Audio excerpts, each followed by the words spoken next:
Chapter 6, Summer Days. The early summer days on a farm are the happiest and fairest days of the year. Lilacs bloom and make the air sweet and then fade. Apple blossoms come with the lilacs and the bees visit around among the apple trees. The days grow warm and soft. School ends and children have time to play and to fish for trouts in the brook. Avery often brought a trout home in his pocket, warm and stiff and ready to be fried for supper. Now that school was over, Fern visited the barn almost every day to sit quietly on her stool. The animals treated her as an equal. The sheep lay calmly at her feet. Around the 1st of July, the work horses were hitched to the mowing machine, and Mr. Zuckerman climbed into the seat and drove into the field. All morning, you could hear the rattle of the machine as it went round and round, while the tall grass fell down behind the cutter bar in long green swaths. Next day, if there was no thunder shower, all hands would help rake and pitch and load, and the hay would be hauled to the barn in the high hay wagon, with Fern and Avery riding at the top of the load. Then the hay would be hoisted, sweet and warm, into the big loft, until the whole barn seemed like a wonderful bed of timothy and clover. It was fine to jump in and perfect to hide in. And sometimes Avery would find a little grass snake in the hay and would add it to the other things in his pocket. Early summer days are a jubilee time for birds. In the fields, around the house, in the barn, in the woods, in the swamp, everywhere love and songs and nests and eggs. From the edge of the woods, the white-throated sparrow, which must come all the way from Boston, calls, "Oh, Peabody, Peabody, Peabody." On an apple bough, the phoebe teeters and wags its tails and said, "Phoebe, Phoebe." The song sparrow, who knows how brief and lovely life is, says, "Sweet, sweet, sweet interlude, sweet, sweet, sweet interlude." If you enter the barn, the swallows swoop down from their nests and scold, "Cheeky, cheeky," they say. In early summer, there are plenty of things for a child to eat and drink and suck and chew.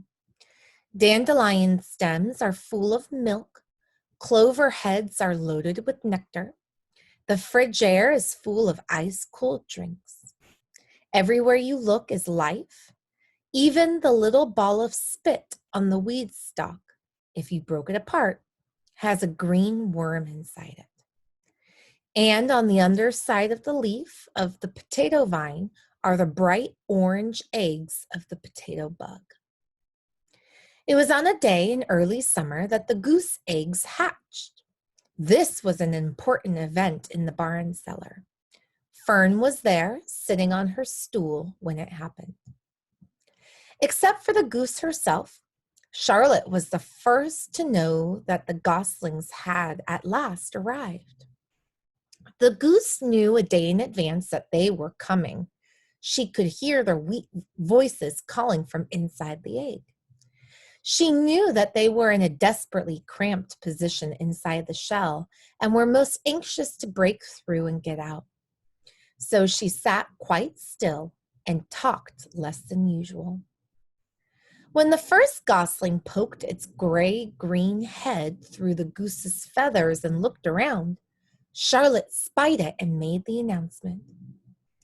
"I am sure," she said, "that every one of us here will be gratified to learn that after 4 weeks of unremitting effort and patience on the part of our friend, the goose, she now has something to show for it.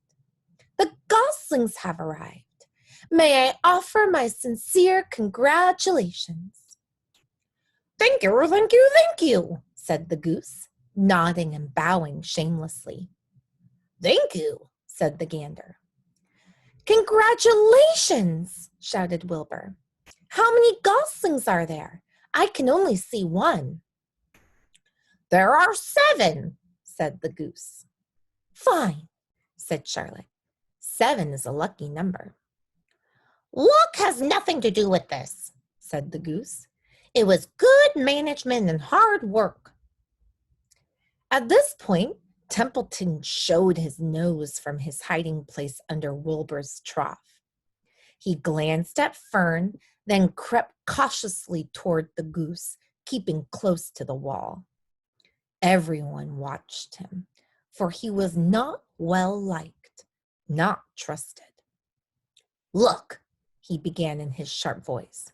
You say you have 7 goslings. There were 8 eggs. What happened to the other egg? Why didn't it hatch? It's a dud, I guess, said the goose. What are you going to do with it? Continued Templeton, his little round beady eyes fixed on the goose. You can have it, replied the goose. Roll it away and add it to that nasty collection of yours. Templeton had a habit of picking up unusual objects around the farm and storing them in his home. He saved everything. Certainly, said the gander. You may have the egg, but I'll tell you one thing, Templeton. If I ever catch you poking your ugly nose around our goslings, I'll give you the worst pounding a rat ever took. And the gander opened his strong wings and beat the air with them to show his power. He was strong and brave, but the truth is, both the goose and the gander were worried about Templeton, and with good reason. The rat had no morals, no conscience, no scruples, no consideration, no decency, no milk of rodent kindness, no compunctions, no higher feeling, no friendliness, no anything. He would kill a rat, he would kill a gosling if he could get away with it. The goose knew that. Everybody knew that. With her broad bill, the goose pushed the unhatched egg out of her nest, and the entire company watched in disgust while the rat rolled it away. Even Wilbur, who could eat almost anything, was appalled. Imagine wanting a junky old rotten egg, he muttered. A rat is a rat, said Charlotte. She laughed a tinkling little laugh. But, my friends, if that ancient egg ever breaks, this barn will be untenable. What's that mean? Asked Wilbur. It means nobody will be able to live here on account of the smell. A rotten egg is a regular stink bomb. I won't break it, snarled Templeton. I know what I'm doing. I handle stuff like this all the time. He disappeared into his tunnel, pushing the goose egg in front of him.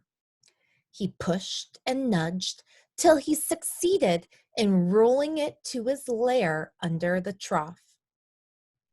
That afternoon, when the wind had died down and the barnyard was quiet and warm, the gray goose led her 7 goslings off the nest and out into the world. Mr. Zuckerman spied them when he came with Wilbur's supper. Well, hello there, he said, smiling all over. Let's see. 1, 2, 3, 4, 5, 6, 7. 7 baby geese. Now, isn't that lovely? And we'll pause here. But chapter 7 is called Bad News. So until next time, second grade, see you later.